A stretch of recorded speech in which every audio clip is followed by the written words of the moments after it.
Alors aujourd'hui, je vais polir les outils.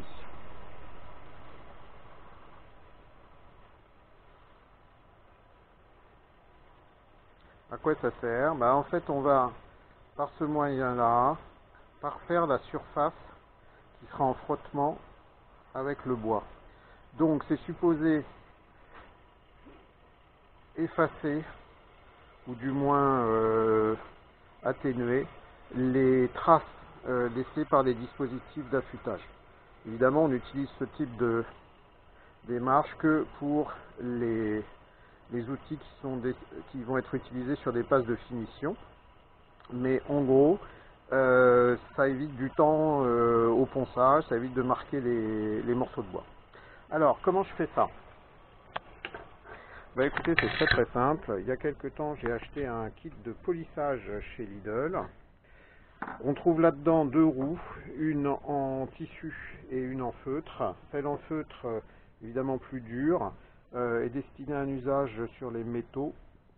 Celle en tissu permet une utilisation sur les métaux, mais aussi sur le bois ou sur le plastique.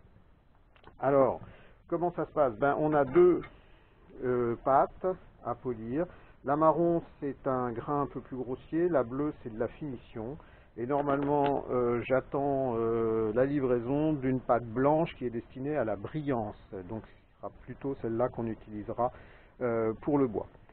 Sinon, c'est très facile. Vous remontez les roues qui vous sont livrées dans le kit avec un écrou, un boulon en 14. De l'autre côté, un écrou long qui va venir sur l'axe de votre kit 660.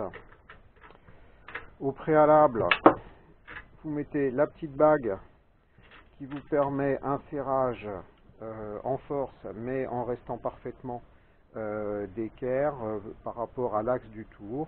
Et à partir de ce moment-là, vous pouvez faire absolument ce que vous voulez en termes de polissage. Alors, vous pouvez évidemment vous munir de roues en tissu plus grandes. On trouve ça très facilement dans le commerce. Mais vous voyez, en quelques secondes, je transforme le Kitty en petite machine à polir et le tout pour un prix qui est vraiment très abordable. Donc, voilà, vous avez possibilité de polir vos outils, de polir vos réalisations et éventuellement d'autres objets de la maison, pourquoi pas. C'est en général pas les idées qui manquent à ce niveau-là. Donc ici un petit bol que j'ai réalisé il y a quelques temps. Normalement on polit le bois quand il est traité, quand il est verni. Pourquoi? Parce que la pâte à polir qui contient une certaine dose d'humidité va sinon avoir tendance à rentrer dans le bois, notamment si c'est un bois tendre.